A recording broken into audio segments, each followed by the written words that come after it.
Welcome back to the Fierce Factor podcast. It's Shannon here from Team KLC. Last week, we shared a powerful live panel replay from the 2025 Alt Experience stage. Today, we're bringing you another conversation from that same room, this time centered on leadership inside the practice. On this panel, Kaylee is joined by three high-level operators and practice leaders, Amanda Siem, Melanie Crowley, and Liz Grad Murphy, who each serve in senior management and operations roles within growing medical aesthetic organizations. Together, they unpack what great leadership actually looks like in action. You'll hear honest conversation around how to define strong leadership inside a scaling practice, how to build trust through communication and listening, how to coach instead of constantly fixing, how to create structure without micromanaging, how to involve your team in decisions while still holding authority, and how to navigate the tension between control and trust. There is real talk in this panel about psychological safety, expectation setting, and the dynamic relationship between founders and managers. If you have ever felt like you're stuck in the middle or struggling to loosen control, this conversation will resonate. As you listen, consider where expectations may be assumed but not clearly communicated, and where stronger systems or better coaching could create more ease inside your business. And one quick note before we dive in. Following our February ticket offer, we now have just a handful of Alt Experience 2026 tickets remaining. If you want to be in the room for conversations like this in real time, secure your seat now before they are gone at klcconsultants.com/alt. As a special bonus, when you book this week, you will receive a complimentary 2-hour coaching intensive to build a customized growth plan before you even step into the Alt Experience room. P.S. If you are thinking about developing your practice manager into an operationally excellent leader this year, this is a room you will not want to miss. All right, let's step into the panel with Kaylee, Amanda, Melanie, and Liz. Hi there, welcome to the Fierce Factor podcast. I'm your host, Kaylee Lindholm. And I think it's time for us women to shift the conversation in business and step into our feminine leadership to do the most iconic work the aesthetic industry has ever seen. Each week, I'll be bringing a powerful dose of strategy, sarcasm, solutions, and sass that will rev up your creativity and ignite your brilliance as you link arms with me along our shared path of personal and professional growth in 20 minutes or less. Let's go. So excited for this panel and to have these ladies here. We talk about Ali in her presentation asked, do you want the secret to success? Well, no one has it, right? But what I will say is that some of the most joyful founders that we work with that grow quickly in a really healthy and sustainable way have strong operations and strong managers running their business. That's why a big part of what we do at KLC is run a practice manager academy and mentorship program, because the idea is not just to help you develop as a leader, but for you to build a team that can be self-led and ultimately run your company for you, right? So I have had personally the great privilege, and our coaches here and working with these women here on the stage. And I did ask for everybody, for all of these women to just come to share what the biggest things about workflows, how do we streamline operations and improve efficiencies, and leadership strategies to foster autonomy and accountability within your business. I was a managing director of a plastic surgery practice when I talked about running my practice, and helped build this multidisciplinary institute when I left corporate. And I realized I was like, I'm an Oreo cookie. Like, I was in this situation where I was not only just managing the team, but I was managing up to my partner, because he didn't really understand what it was like to have a team and lead people.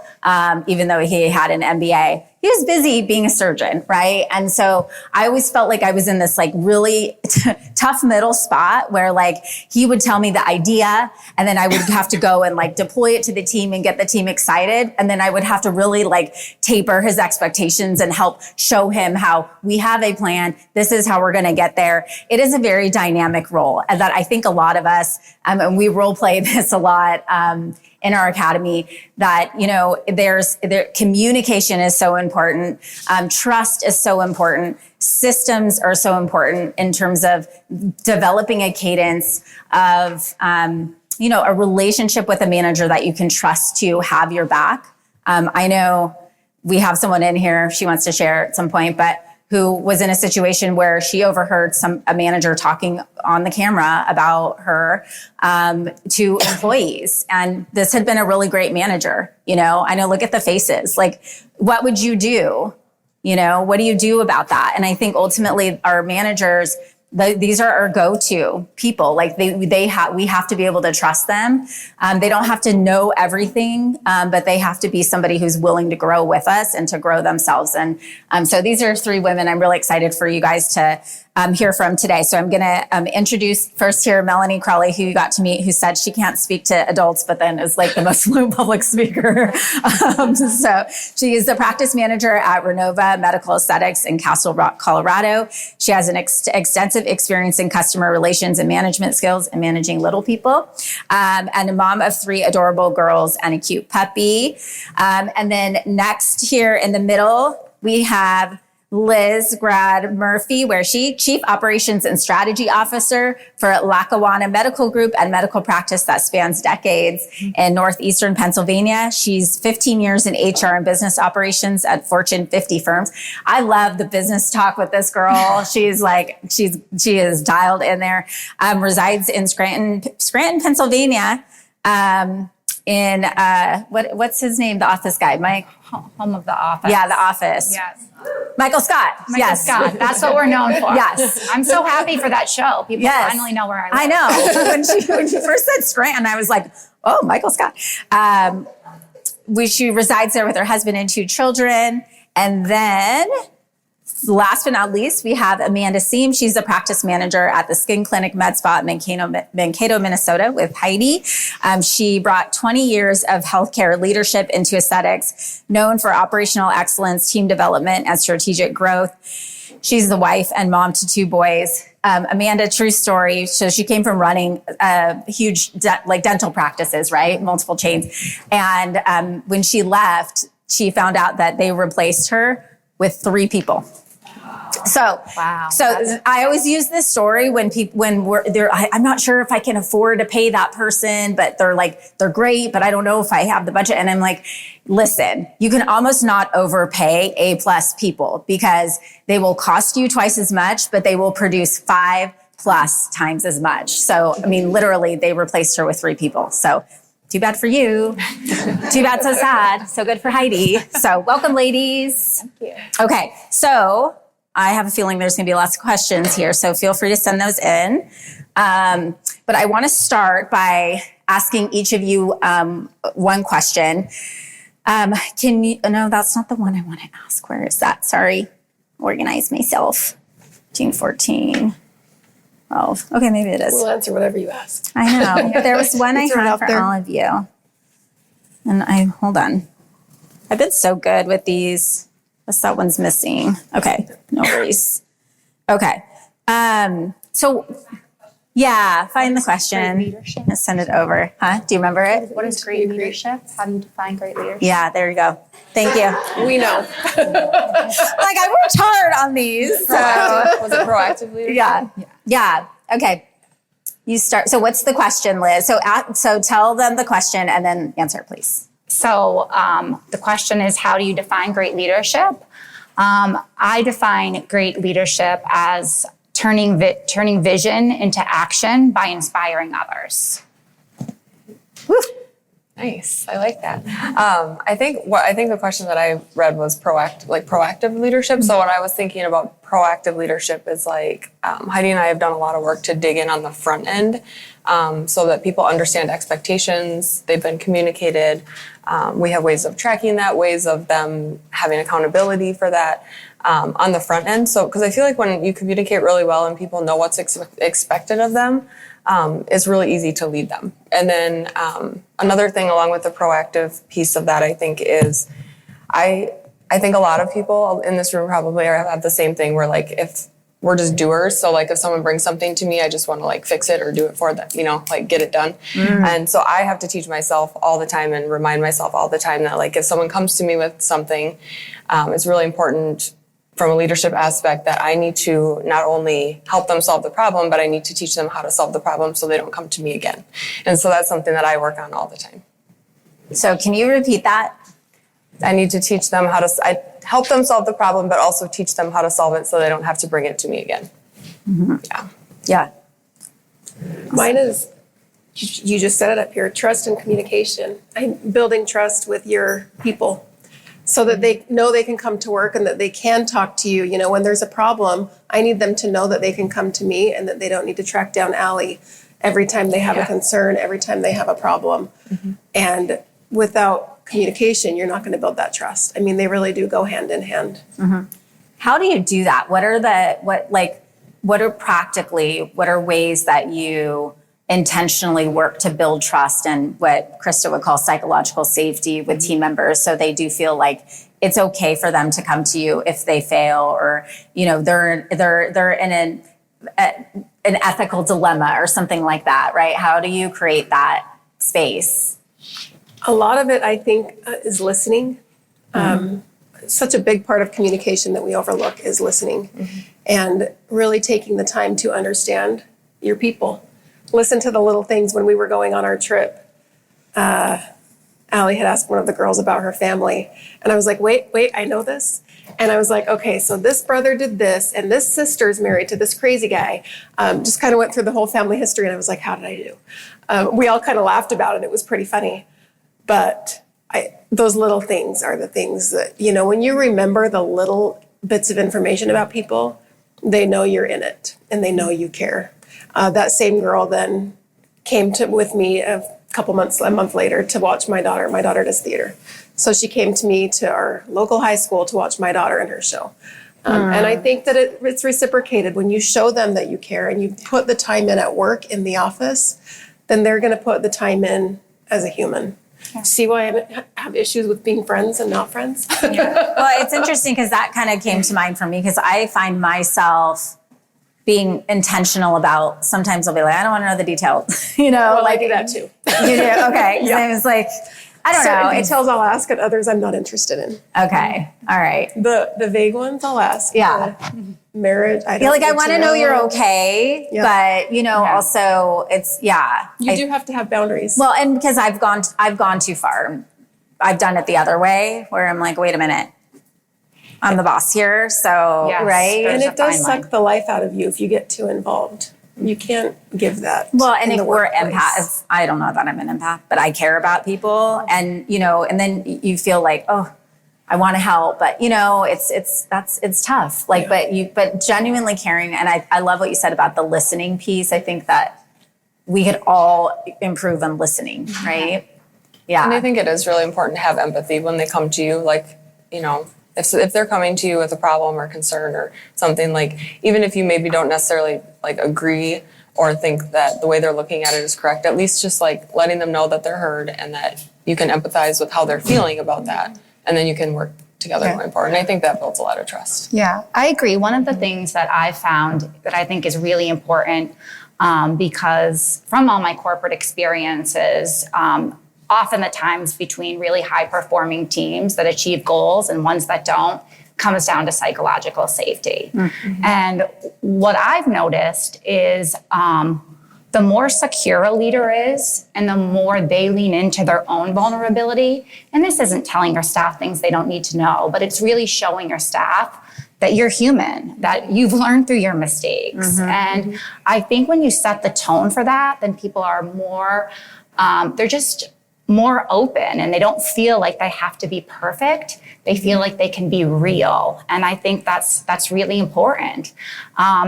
I'm a lover of frameworks. I love frameworks because they just remind me of what to do when I forget, right? And so whenever I meet with my people, I have my own BLT framework. It's be quiet, be curious. L is for listen. And then T is for talk, or coach, right? And so, because oftentimes, especially if I have a day where I'm going, you want to like solve, or you want to start, or you have anxiety over something. And it's like, take a deep breath. And if I remind myself to follow it, I have a typically more productive meeting. Yeah.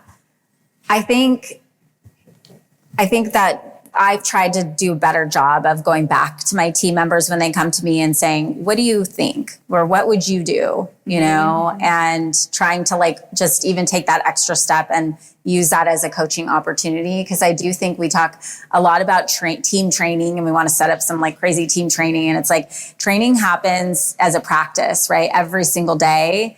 And that's something I think I've learned and I've tried to develop as a leader. Those like, it's the micro moments, right? The micro moments to be able to like, when you see it in action, to like, okay, right now, right? Instead of having to go back. And I think we tend to, because we're busy, or, you know, the first thing that comes to mind, Liz, is like someone's walking into your into your office, and they're coming to bring information you don't want, you know, like you're opening yourself up basically to like, have this situation that you now have to address. And so I think a lot of times we sort of, let's just brush that under the rug for a little bit, because I don't really have the time to deal with it and deal with it in a productive way that's going to actually, you know, move the needle for the team member, right? Yeah. No. Yeah. So you kind of have to be okay with that. Yeah, absolutely. And one of the other things I say too is if you have like, depending on the time of your one-on-one, is the amount of time, like what's top of mind for you, right? Because sometimes I'll also uncover a lot of other things that are going on in the office by asking that question. Well, today, so-and-so, so. Yeah. So question for, how about you? We'll start with you, Amanda. How do you balance structure and freedom within your team? What strategies help you foster autonomy without losing accountability? I think it's, again, a lot easier to have autonomy if you've kind of done the work on the front end so that the expectations are clear. We spent a lot of time working on our like expectations for our client journey, a lot of time. And it's ever evolving. Like we work on it, we still work on it. Things change. We get new staff, we grow, different processes change, different things work for different people. But the constant communication around that client journey, because then the whole team's on the same page. Everybody knows what to expect, what the client should expect. And then that gives us a lot more trust in our team to give them the autonomy to, you know, work throughout their day without having like the urge to micromanage things, because you just can kind of trust that everybody's following that. And then we continuously revisit it at our meetings and things like that. And then also establishing like the KRAs for each position, and we have them report on those weekly. We just have a spreadsheet, and they kind of go in and fill in. They're kind of set for each position, and then they just go in and fill in all of their report that week. And so again, it's clear to them what's expected. They know that we're kind of paying attention to that. And so it really takes away that need to feel like you have to like oversee every little thing or just micromanage every little thing. You can kind of let them go about their day, and then, you know, visit things more on a weekly or monthly basis, kind of checking in and seeing how things are going. How do you think, when we joke together, right, about it taking a long time to build a client journey, because a lot of times we kind of wing things and then we're going back in retrospect to create a system, because we've just kind of, there is a system. Everyone has a system, but is it A, documented, and B, are people following it, right? And so we always use the joke that we're holding people to an expectation, whether we communicate that to them or not, right? So how, let's say like the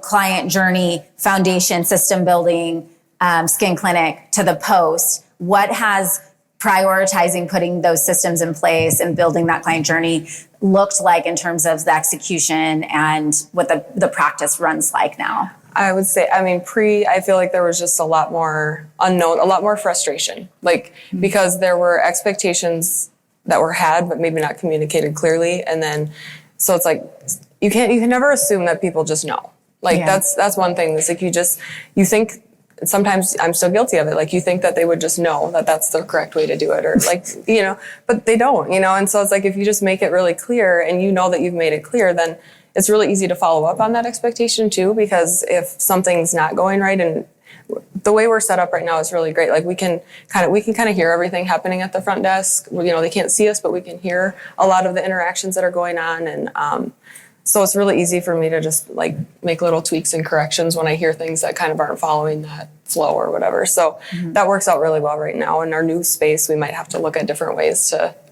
time that I spend there intentionally or but I just feel like it's when everybody understands what we expect, what the client should expect, everything flows so much more smoothly now. It's just been, that was really, like I said, it was a whole process because we had a lot of back and forth about how it should be done, a lot of opinions, a lot of, input and whatever. And it took us a while, but once we got there, I just feel like it's so much better. And we can continue to you can always be working and adjusting as you go. So love that. Liz, you're also very systems person, your frameworks and systems. Yeah. What would you say to somebody who said, I just don't really have time to work on that right now?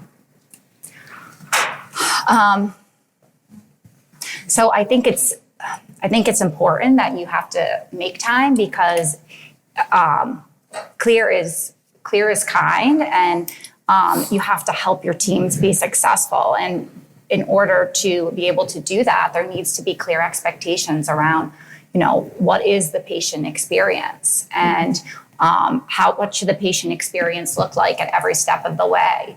And it's not that at times we're not going to have to veer, right? But it's just so important because if not, that will take away all of so many hiccups and so much chaos between team members if everyone just really understands what is it supposed to look like. And how are you ensuring that that's all happening? How am I ensuring that the patient experience is happening? So one of the things that I do, I just really believe, because we have a matrixed environment. So I'm not a provider, right? So I'm not often on the floor with the providers. And of course, from a clinical perspective, no one reports to me because I have no ability.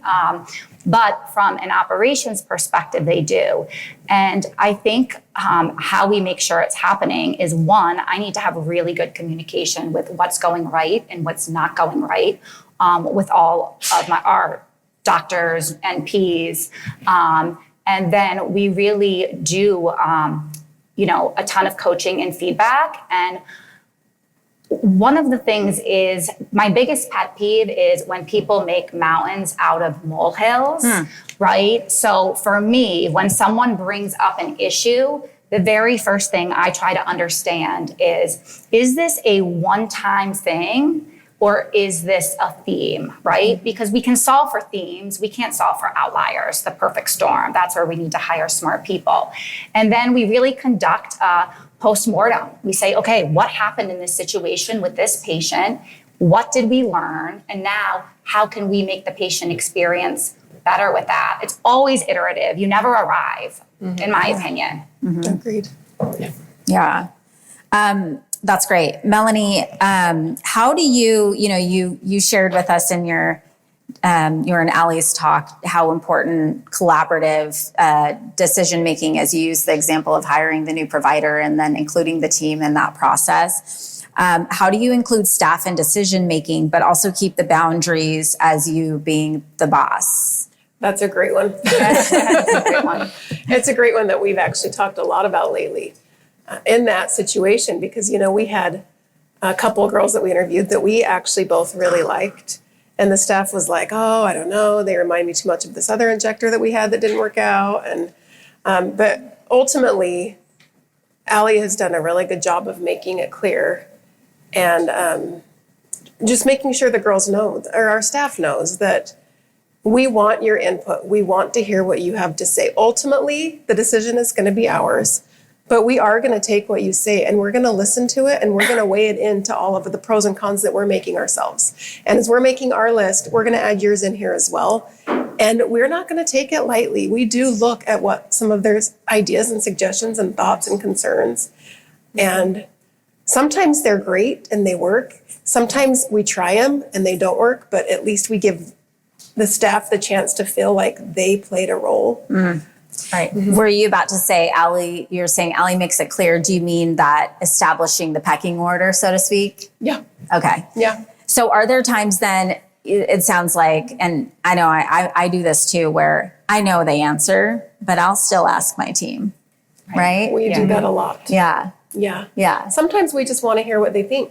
I Right, mean, we and know how what we're they're going to do. thinking, We and- know what we're going forward with, but sometimes we like them to think that they have an opinion, that they have input when they really don't. Yeah, and You better stop that video. We don't want this getting back to them.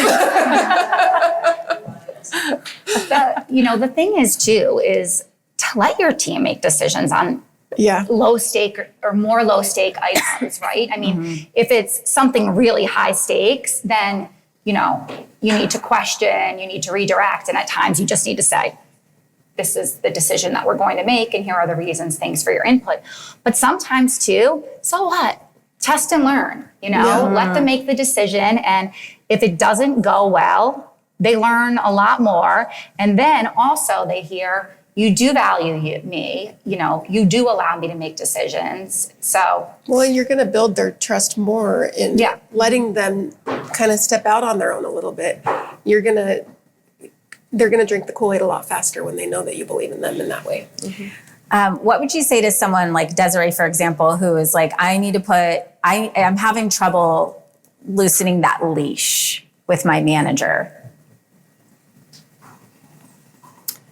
I mean, I think our relationship between business owner and manager is really important too. And I think it does take a long time to build that trust. I mean, your business is your baby. And so I think you need to hire someone that can respect that and understand where you're coming from. They're not coming in to take over and take charge. And even though you want them to take charge of some things, you still need to respect that, this is their livelihood. This is what they've built, and you're here to be, support them. And so I think that's just maybe something you really have to look at in your characteristics of the people you hire. I would say if you're really having a hard time, you've hired someone for something, and you're really having a hard time letting go, the first thing I at least always ask myself and encourage people to ask themselves is why? Why am I having such a hard time here? Mm-hmm. And then I think too, you have to say, do I believe in this person? Why did I hire them for this role? Or why did I put them in this role? What skills and capabilities did I believe they were building in that they had for this role? And sometimes the reason why you won't let go is because you don't have a person you believe in the seat. And so it's just something I've learned. Mm-hmm. I worked with a mentor last year, and I asked her, I met her in person, and I asked, she's built a $100 million business. And I asked her the one question, I was like, what's the one thing I would need to change about myself to build a business like yours? And she said, you're going to need to learn how to let go of control. That was the one, right off of her tongue, Mm-hmm. But I think a big piece of that is just constant communication, lots and lots of communication, because communication is what builds trust. If you're communicating back and forth, and I'm letting her know how I'm handling things or asking her advice, or, she's understanding that I'm wanting to do it in the way that is going to honor her. Listen, leader, if you're vibing with me here, hang tight, because I have a brand new resource for you. You are a successful, confident, powerful woman who just isn't into being average. No, you have a calling, and part of that calling is requiring you to level up. And I know that if you're working across the next $1 million milestone in your business, you need to be in the right circles. And perhaps that's why you found us. I'd love to invite you to join The Blueprint, a weekly resource for inspired, provocative thinkers who are taking this conversation to the next level. Get access to free business tools, podcast supplements, guideposts, and direct communication with me and my expert team. And of course, a masterfully curated circle of women making big moves and disrupting the status quo in aesthetics and wellness. You can link directly through the show notes or head to klcconsultants.com/blueprint. It's time to elevate. See you there, goddess.